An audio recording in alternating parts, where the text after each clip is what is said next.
Hello everybody. Today we're going to be looking at a Guidesman knife, and Guidesman is a house brand of Menards. I don't know if you have a Menards near you or not, but I believe you can order these online. This particular model is called the Hunter, the Guidesman Hunter. And of course, it is a Buck 110 clone. The steel is 420 stainless. It has a satin polish finish, brass bolsters, wood grain handle, and it does come with a leather case. Um, the blade length is 3 5/8 inches, and the closed length of the knife is 5 inches. Overall, it's 8 5/8 inches long. So, how's the quality of these knives? Well, it came in a bubble pack here, and then I opened it up, and immediately I saw this on the back side. You can see a pretty significant crack in the wood grain handle. You can feel it here. You can feel the transitions aren't near as good.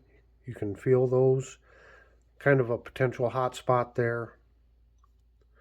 This knife is not near as thick or as wide as a 110. It doesn't fill your hand like a 110 does.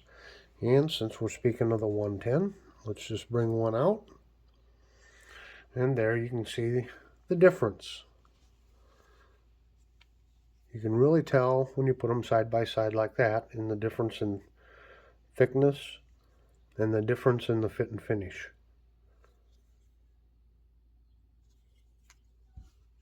So why would somebody want to buy one of these Guidesman's knives? Well, there's many reasons. One is pure economics.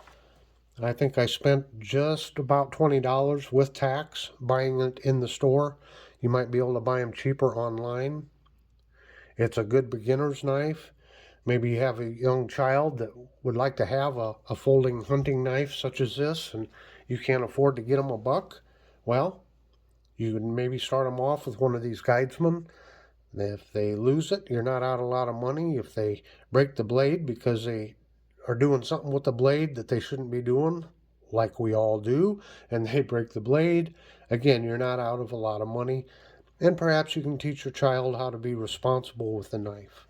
It could also be used as a good backup knife.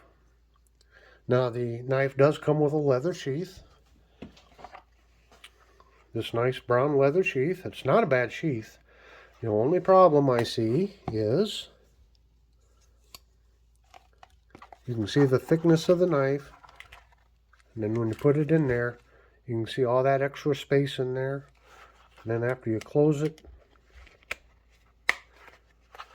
you can see all the extra space up here at the top, which creates a lot of rattle. So just something to keep in mind. I don't know why they made their case so big. It's not a bad case. It's just oversized for this knife. So I'll try to give you a few more side-by-side comparisons here. And of course, this is, like I said, about $20. And the 110s now are going for around $60. So this knife on the right, this buck, does cost about 3 times as much. You do get better fit and finish.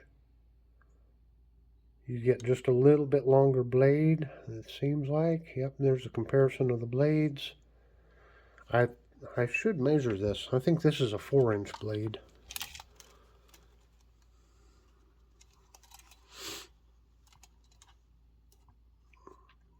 Well, no, it's not. I was thinking the 110s were a 4-inch blade. Let's put them side by side there. But you can see the 110 blade is slightly longer. And it is slightly thicker. And of course, again, the width of the knife overall, the Buck 110, it really fills your hand. This one does not. So maybe someone with smaller hands would be able to use this better because it's not as wide, not as big around. A little bit of difference in the bolster. These are slanted and these are more straight. Have a slight slant to them, but not nearly as pronounced as these. It does have brass liners, and those are brass pins. And as you can see, there's 3 pins to this one. And this Buck 110, it has 4 pins to it. So you can tell this is a little bit more heavy duty just in that. So in checking out the action on it, it is not near as smooth as on the 110. But then again, I have not cleaned this out any. I mean, it's not a terrible action, but it's not quite as smooth. It does have a good snap to it. Does seem to have a good back spring to it. And this back spring, the action on it is a little tougher than on a 110. But again, you might get it broke in. It's not terribly different, but it does take a little more effort there. Not quite as smooth again. Now, this crack in the wood, of course, is not going to hurt the function of the knife any. But just looking at it, you can tell it's a budget knife. I just wanted to start this series to kind of compare some of these, in case anyone was wondering if they're in their local Menards. I don't know if Lowe's and Home Depot have similar type of house brands or not, but, you know, it may be something you want to check out. So until next time, have a very delightful day.